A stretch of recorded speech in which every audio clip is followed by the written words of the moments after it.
दो हिंदुस्तान बन रहे हैं, एक अमीरों का हिंदुस्तान और दूसरा गरीबों का हिंदुस्तान।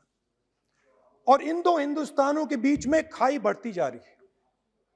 आपने अभी देखा होगा, अभी दो स्पीकर्स ने बात की, मगर आपने यह नहीं कहा कि रोजगार ढूंढने के लिए उत्तर प्रदेश में, बिहार में रेलवे की नौकरी के लिए वहां पे युवाओं ने क्या किया और क्या हुआ, इसके बारे में आपने नहीं बोला। गरीब हिंदुस्तान के पास आज रोजगार नहीं है। प्रेसिडेंशियल एड्रेस में बेरोजगारी के बारे में एक शब्द नहीं था, और पूरे हिंदुस्तान में आज हिंदुस्तान का युवा रोजगार ढूंढ रहा है। हर स्टेट में, उत्तर प्रदेश, बिहार, सब जगह हिंदुस्तान का युवा एक ही चीज मांग रहा है, रोजगार हमें दे दो। और आपकी सरकार नहीं दे पा रही। आपको मैं आंकड़ा देना चाहता हूं। इस पिछले साल 3 करोड़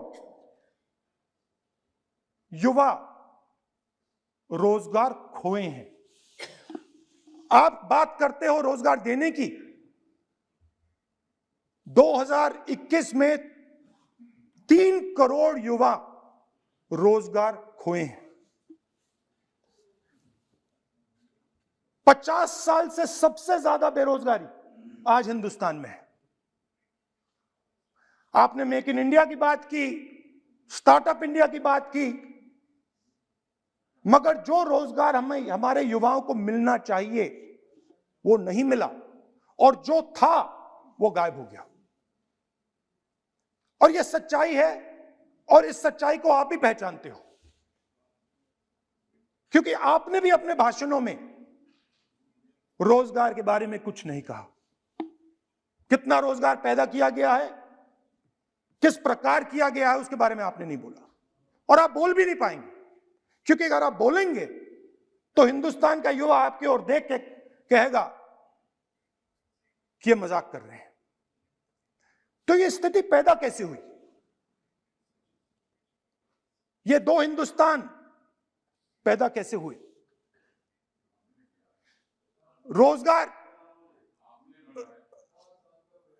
रोजगार स्मॉल और मीडियम इंडस्ट्री और जो हमारा इनफॉर्मल सेक्टर है उधर बनता है। लाखों करोड़ रुपया आपने उनसे छीनकर हिंदुस्तान के सबसे बड़े अरबपतियों को दिलवा दिया। आपने पिछले 7 साल में अनऑर्गेनाइज सेक्टर और स्मॉल और मीडियम इंडस्ट्री पर एक के बाद एक आक्रमण किया है। 7 की कर रहा हूं मैं, 60 की भी करूंगा मैं अपने भाषण में अंत में 60 साल की बात करूंगा आपको खुश करने के लिए। आप ठहर जाइए। मगर असंगठित जो सेक्टर है उस पर आपने आक्रमण किया। कैसे किया? नोटबंदी, गलत जीएसटी और कोरोना के समय जो सपोर्ट उनको देना था आपने नहीं दिया। नतीजा क्या हुआ? नतीजा यह हुआ कि आज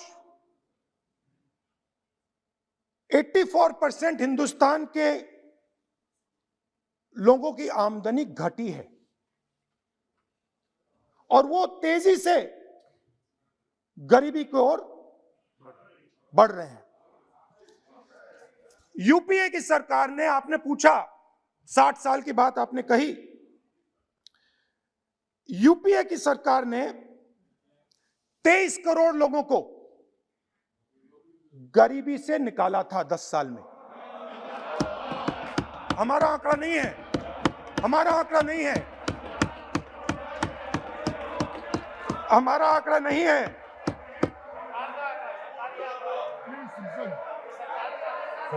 आप हंसिए, हमारा आंकड़ा नहीं है, यह सच्चा आंकड़ा है।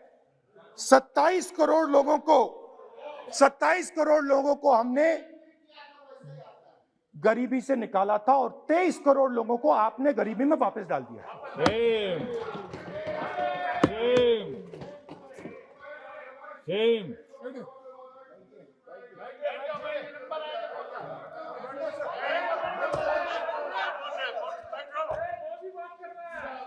और हो क्या रहा है, फॉर्मल सेक्टर में मोनोपोलीज बन रही हैं। किसी भी आप सेक्टर में देखिए, और सबसे दो मोनोपोलिस्ट के बारे में थोड़ा सा बोलूंगा। उसको वो कोरोना के समय अलग अलग वेरिएंट्स आते हैं ना, डेल्टा, ओमिक्रॉन,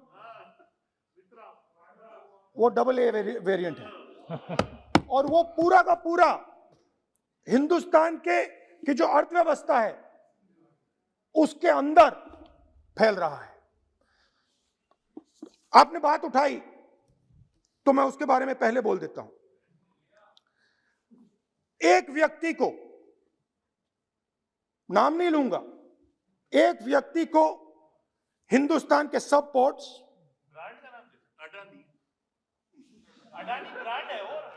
ब्रांड, हिंदुस्तान के सब पोर्ट्स, हिंदुस्तान के सब एयरपोर्ट,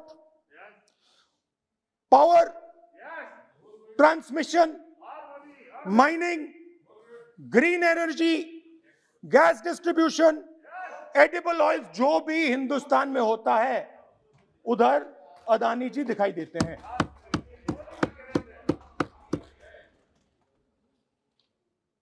और दूसरी side Ambani ji petrochemicals, telecom, retail, e commerce में मोनोपोलियां।